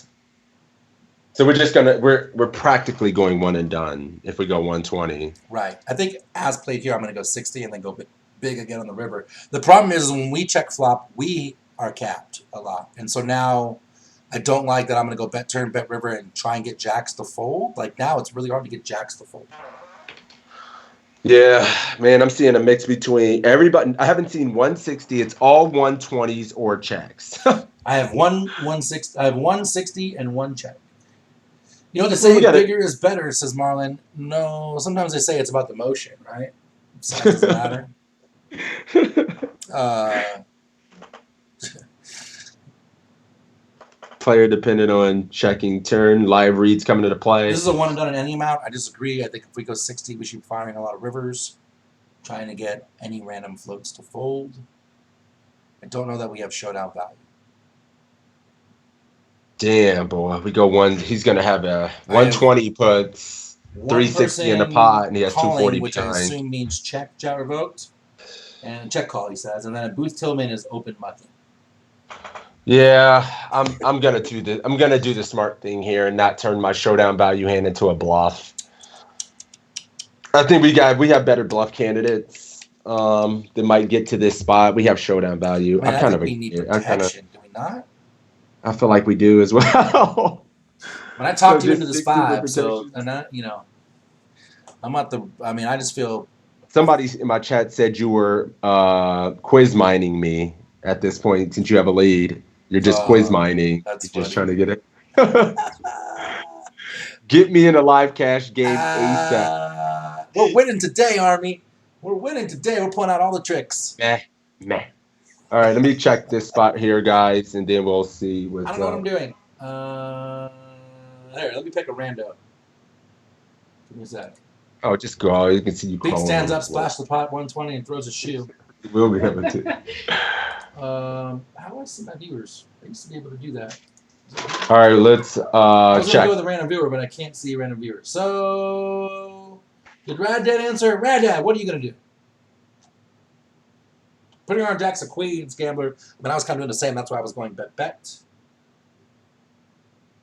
Jeff says, if we check, better chance she bluffs river and we call. We also have to fade a lot. Rad Dad says check. All right, we're checking. Let's do it. At this point, she's really capping her range a whole lot more. Medium strength ace is likely going to be betting on the turn, looking for a couple of streets of value. So she's really sitting in that jacks to kings range. So there is some merit to beginning with the barrels at this point, um, as long as there's a plan to fire two. If you're willing to fire two barrels here, I think betting 60 and then following it up is a great course of action to get her off her hand and maybe get a few extra chips as well by getting that turn bet in there before following through on the river. 120 is just kind of unnecessary. I, in the moment, decided I wanted to get even more information about her hand. I didn't really want to put two barrels at this, so I just went for the check, still figuring I can take it away on the river if she shows the white flag one more time. And the river's a king, which is fine card. Doesn't really change too much, except it makes the board look even worse for queens and jacks. Kings now gets there, but kings probably would have bet in her spot, and she checks. So what should you do facing this strong range pre-flop that now has gotten very weak post-flop by going check not one, not two, but three consecutive times? Should you check behind, bet 30, bet 90, or bet 150? You know what's funny is as streamers, and you and I have been doing this long, and Evan is a relatively new streamer, even though he's a relatively grizzled veteran of poker, is that as streamers, I project my voice when I'm streaming. Yes. I project my voice when I'm making these videos. And everyone else is still kind of just hanging out and talking. You know, we have to turn the volume. Yeah, it's kind of low. I'm sorry about the volume, guys. There's literally nothing I can do. I got that maxed out, everything on my end. I have to mute every single other application for it to sound even reasonable. So we'll keep trying to get better at that. We're going to work on some stuff this week for it to be improved next week. Maybe check a little face down when she shows king, queen, says jellyfish. Ooh, I got some thoughts on this one.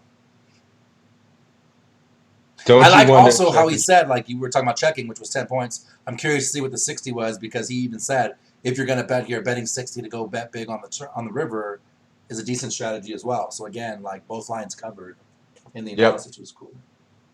Yeah, I mean, it just feels like this has enough showdown value. 8's in this spot, and we have other hands we can turn into a bluff when he checks turn. So I would probably use this combo as a check as well. And then on this river, we have to ask ourselves, like, is this still going to be good enough to showdown? If I am going to bet here, well, I want to see what other people would do. Machinist is going off the rails and saying, just shove here. So that is roughly 3x pot. She has 8-9 suited. She loses, says Benny B. 90 or 150. Damn, I don't know, says Rad Dad. Beat says the local game is firing, but didn't give a size. 90 for chat revoked. I kind of love the 150 because I feel like 90 gets called and 150 never does. And that's the only way we get jacks and queens to fold. Never has two pair, never has a straight, never has an ace.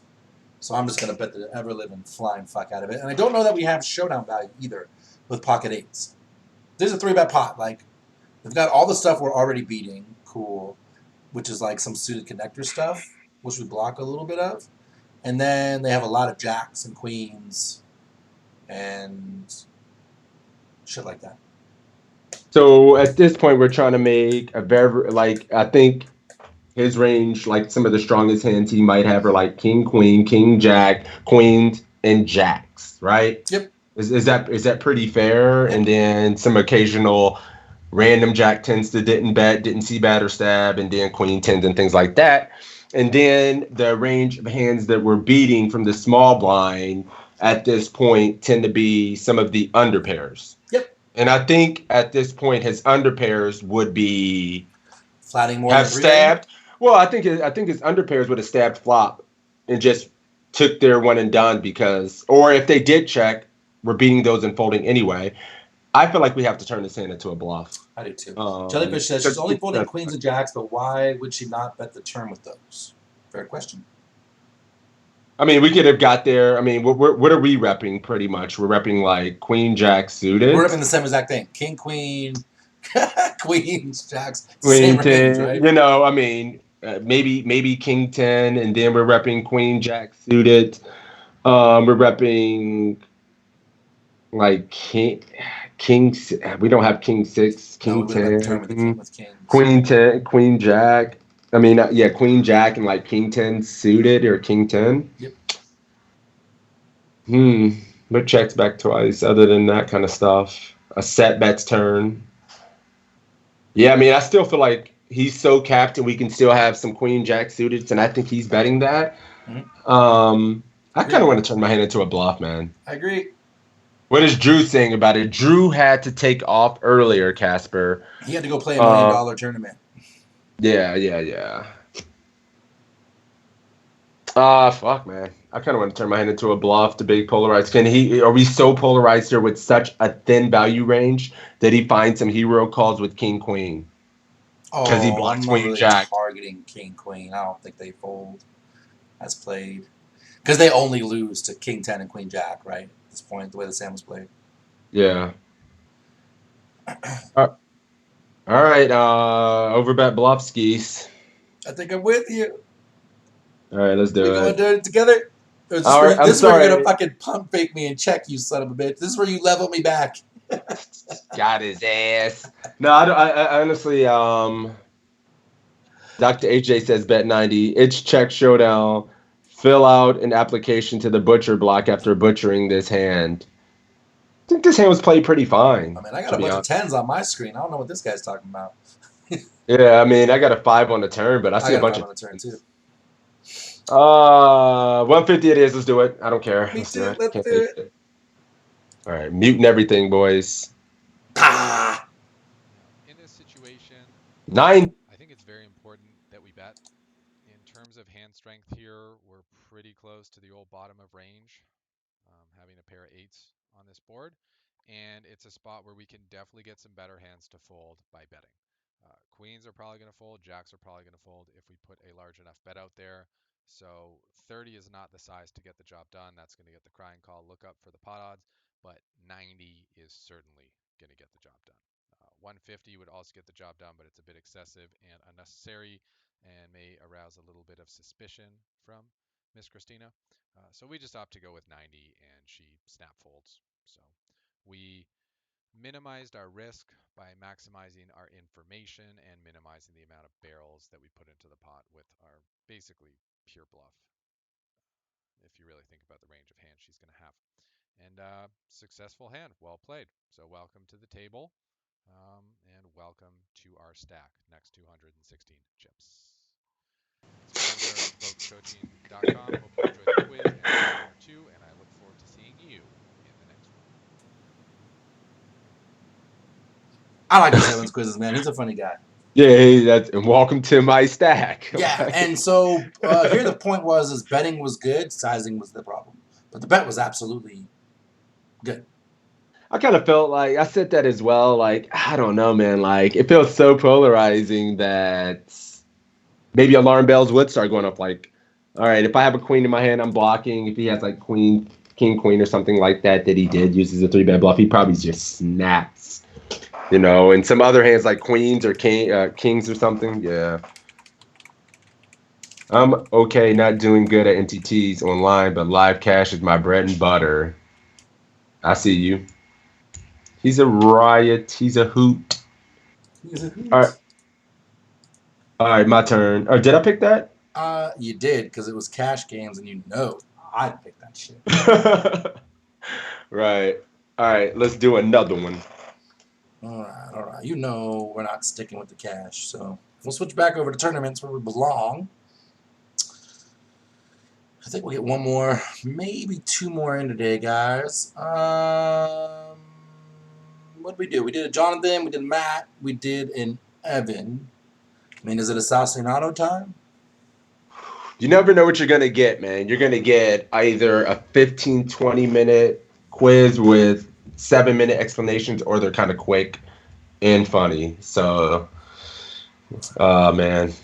Let's roll a dice. It's a metaphor for life, my friend. I know. What are you at, 844? Yeah, I'm gonna kind of look at that one. Relax. I'm just looking at our local hyper-aggressive pros. It's that one. We can do that Ooh, one. 840. 840. I like that description a little bit. 840. All right, let's do it. All right, let me look it up. Story time, boys. Story time. And this one's only 38 seconds, so we're good for now. Let's roll it. All right. In this hand, you're in a $1,000 tournament in Pittsburgh. You have 7-7 on the cutoff versus the low jack and hijack, who are local hyper-aggressive pros. Or at least that's what they would want you to think. You have 10,000 in chips, 5,100 going against these young bucks. It has been raised to 250, then 3-bet to 650 by the hijack. Here, would you like to, you're about 100 big blinds deep, would you like to fold? Would you like to call? Would you like to raise to 1,500? Or would you like to raise to 2,250?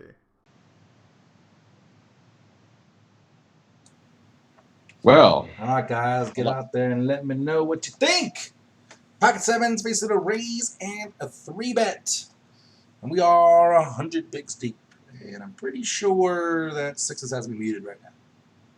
no, I don't. Oh, you just We're good. idly Yeah, I letting did yourself. have it muted. I was just when I came in, you were talking. Doesn't overbet look extremely polarizing? I mean, it does, but you also have to do that with the top of your range too, Marlon. So just be balanced, and it's good. I mean, maybe since we're 90 would get jacks and queens to fold, we don't have to risk as much, and he does have a decent amount of kings in his range. So like that's the argument for the 90 bet. What's up? Come on, son. Good morning, man. Drew just bounced a little bit ago, my dude. What's up, Smith? Yeah. So yeah, Drenning, we are not ISOing. This would be just a 4-bet. This would be a cold 4-bet. The ISO is going to be specific to when a player limps first in or something like that, and then we try to isolate the limper. This is just a 4-bet. Always Larkin says fold, call, nines or better, and then there's a stream of calls in my chat. We have a raise and a re-raise. Is this a gap concept comes into play? I'm folding, says Jellyfish. 4-bet or fold says not that bad. Oh man, this is kind of sucks. To be honest, I mean he goes pretty small. I'm seeing I see a couple folds. I don't really love flatting 3-bets at all.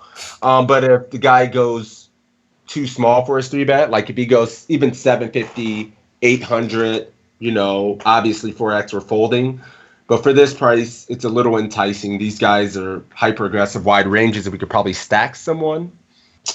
So I mean, I'm not a big fan of call, but I don't think we have a quiz if we don't do something. That's not true. They've tricked us before. True, very true. I mean, I think if you 4-bet this, you got to be crazy. No. Sick in the head.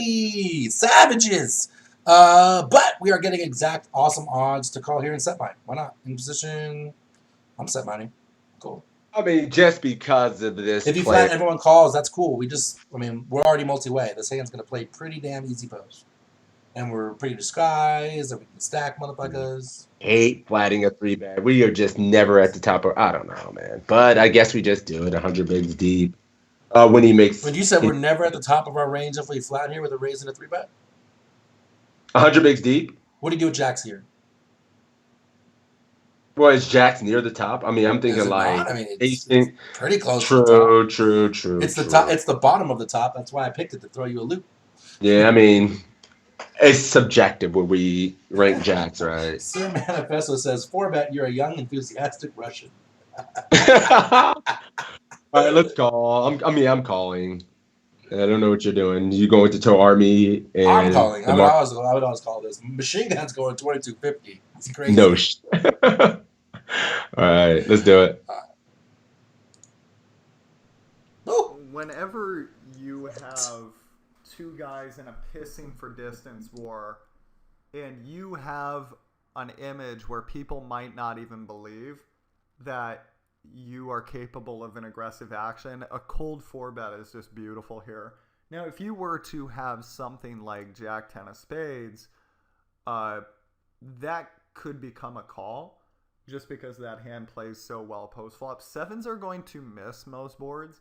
So if you call, it's okay, but I think what you should do most of the time, what I would do here is I would cold 4-bet. Because first guy is opening with whatever the hell he feels like. Second guy is 3-betting with whatever the hell he feels like. In today's game, people still have this perception that the cold 4-bet, their ranges are conceivably anything, but your range is going to be 10-10 plus ace-queen plus. Even someone of my age, where you would typically think a very aggressive player, still gets the perception that the cold 4-bet is a really good hand, but if you are someone that they could possibly be making assumptions about you that aren't right, there's a lot of people that, a lot of the young guys are, I guess the word now is ageist, which is just, somebody in their 50s couldn't be capable of that. Use that to your advantage. Cold 4-bet here. I always test for this in my students. I always want to bring this up again because many people don't even consider that the 4-bet is an option here. it just becomes a should I call or should I fold? And it's like, no. You can 4-bet here. I personally think you should, if you make it 2250, that would be great if you had like 2-8 of diamonds, just something you want everybody to fold with. But you do have something that can play a little bit post flop, and most likely they're not going to fold to your 3-bet anyway. So I would just take the betting lead right now and make it 1500. And the first gentleman folds. If he did call, and then this other person called, it would be a very different. It would be a very different ball game, because in multi-way pots, typically someone hits something. So just always remember that. Hijack calls, very different game now. And the board comes king of spades, 8 of spades, 2 of clubs. He checks to you. Would you like to check? Would you like to bet 1,000 into 3,400? Would you like to bet 1,500 into 3,400? Or would you like to bet 2,000 into 3,400? Well, I mean, he says, usually if you see a pissing contest, you should just whip your dick out and throw it on the table and get in that shit. Pocket sevens. Let's go. Let's just get in there. God. I mean, I guess the hand does flop like shit, and you're gonna eliminate some. The original opener is gonna fold a lot. Now your head's up with the 3-better. But and we've repped a very strong range. So many bad flops for us that are gonna make it super awkward for us to be able to continue. No, not really. I mean, that's not true. We're not even thinking of we're thinking of our image, man. I'm thinking of my image after I cold 4-bet, and this is very good for a 4-bet range. I think it's interesting that he brought that up too, because I think your image with a cold 4-bet, and mine included, is far different than a guy if they know this is a Sassinado, who in my mind, I'm like, you crazy. So I know you got 4-bets here with wackadoo stuff. I mean, I don't know. I'm always going to give cold 4-bets credit. I mean, not many people are really that capable of doing it light often enough where I think we're getting exploited with the majority of our range. So I probably don't play that. I wouldn't be playing super loose to this cold 4-bet. But he gave him a good price. But at the same time, this is a pretty easy bet. I think, in my opinion. Yeah, our hand needs protection. We have a lot of ace, king, aces, strong hands in our range. So, yeah, a third pot looks strong that you want action. So you want to go 1,500, guys, or 1K, 2K? What are you thinking? 1,500's in my chat. Marlon says, see, big 4-bet for me. That's what I'm talking about. So you're just both crazy. Not bad, just follow. 1,500s everywhere. 2K, and a 1,500 from Bad. 1K is a little small, he says. I like bigger simply to charge any possible draws that could continue and maybe get a little bit of extra fold equity versus some of those same hands as well. Maybe a 2K one and done could be reasonable. Maybe 1,500. Casket says, Marlon, you're a geezer. Where did this aggression come from? He's the Machine Gun. You don't get the name Machine Gun Marlon from being a net. He's the exception, Casket. Good to see you, buddy. It's been a long time. Yeah, I agree. My chat's all on the 1,500 train. That's where I'm going as well. Give me a ticket. We're on it. I mean, what'd you say? What side's you going? I'm on a 1,500 train with Interesting. I'm actually going to do the 6s. I was thinking 1,000. I mean, think about our target, right? There's a cold 4-bet. We're targeting ace, queen, and under pairs. I don't think we go very big. Well, I mean, I agree. I just think our small bet's a little bit bigger when we're 85 bigs deep behind. That's all. Fair argument. That's why I like you. Yeah. I mean, it's still like 40%. Maybe a little bit of extra fold as well. Let's see. 1, 2, 3, 4 2Ks, 5 2Ks, 6 2Ks. I mean, just to make him fold. 1,500. What does that do for the SPR? 3,000 put 64, and we're going to have 65 behind. No, we're 75 behind if we go 1,500, so we won't have a pot-sized jam on the turn. I don't really But want one. at 2K, we will. I mean, the good argument for 2K is now you really just shut them down, right? Like, it's really hard for jacks to continue. There's going to be 74, and we're going to have 65 behind. And then with 15, we're going to put 3. There's going to be 64, and we're going to have 75 behind. So I'm just thinking of SPRs as well. 1,000, there puts 75 and 55. Out there, right? And we'll have 65. Damn, boys. All right, I'm kind of feeling 2K. 15, got to feeling 2K with the SPRs, man. It puts an immense amount of pressure on the stack and just completely condenses them. It does. Yeah, the hand's just 1,500 over. catch a 7 on the turn. Easy game. And then an ace comes. 2K with ace king on this flop. Am I betting 2K with ace king on this flop? I would bet smaller with ace king on this flop. I don't think this flop is very wet. If I had ace king on this flop, I would be betting closer to 1,500. If I had ace king, I might go 2K. Why? Just because the spades? SPR is 1 on the turn. 1,500. We stack. We instantly stack. And I'll have 7K. I mean, it's not that far. I'm just saying it's just a clean. I ain't above jamming like 1.1 pot.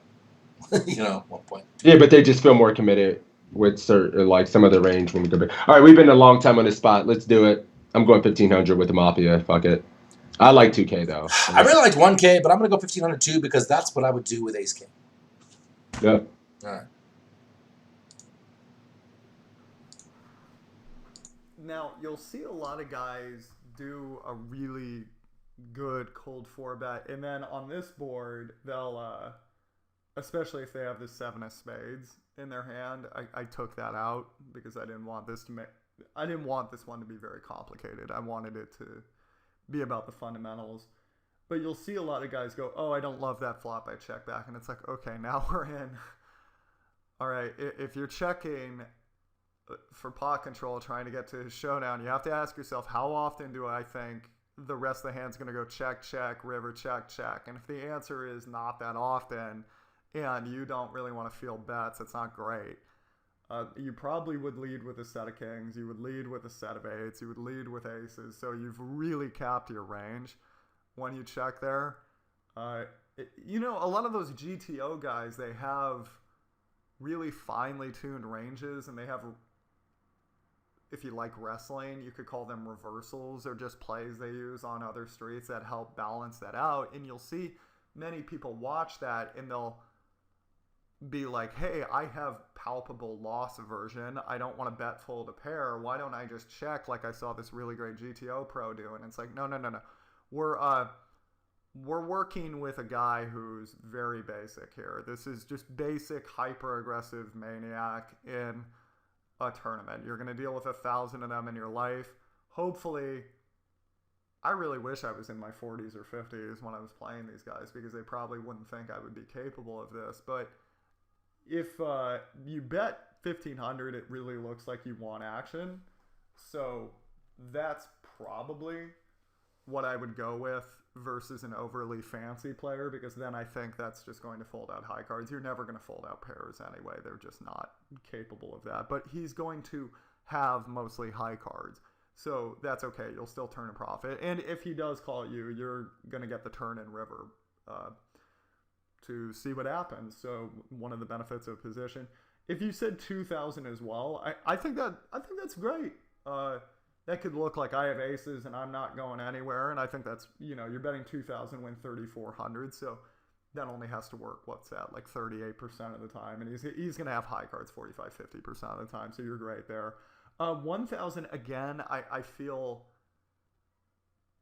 you cap your range a little bit because you probably bet bigger with a set of kings, a set of eights, aces, or something like that. And many guys might not be able to articulate that, but they can intuitively understand that, and that's when you might start seeing the check raises or the call downs that add into some other aggression on later streets. So I think we should try to avoid that.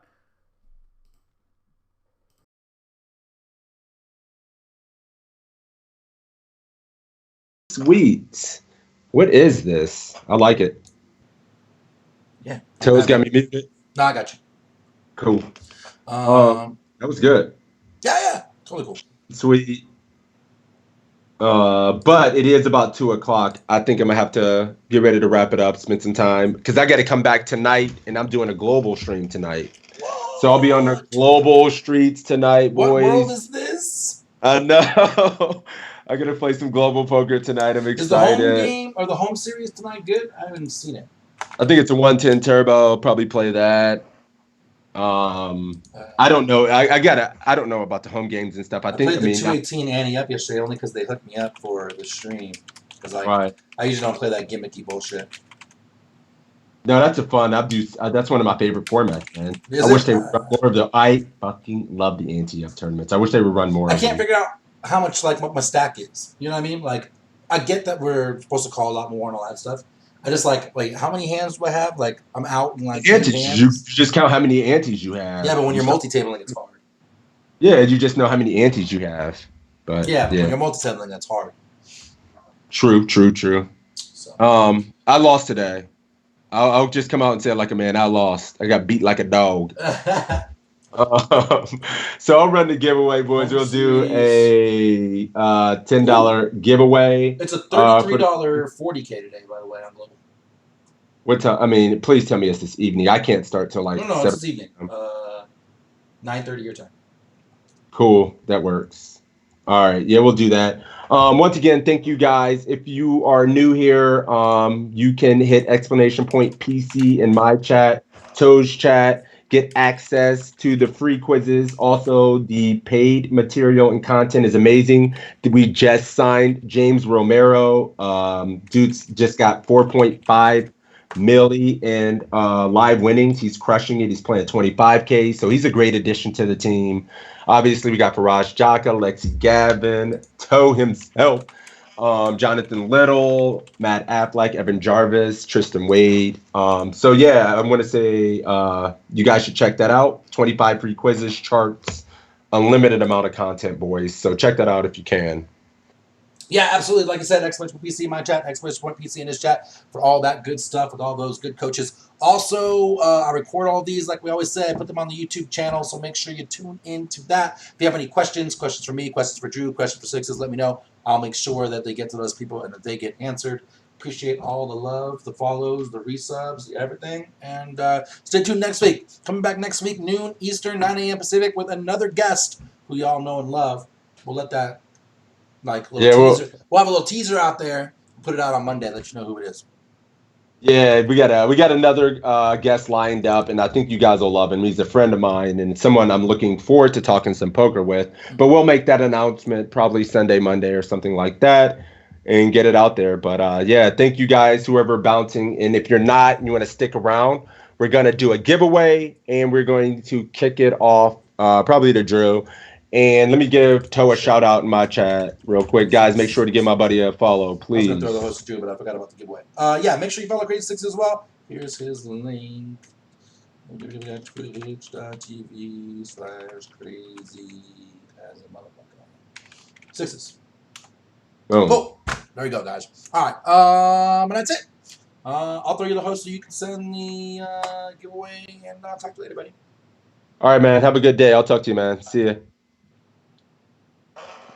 All right, well, we got Toe's Army here. We got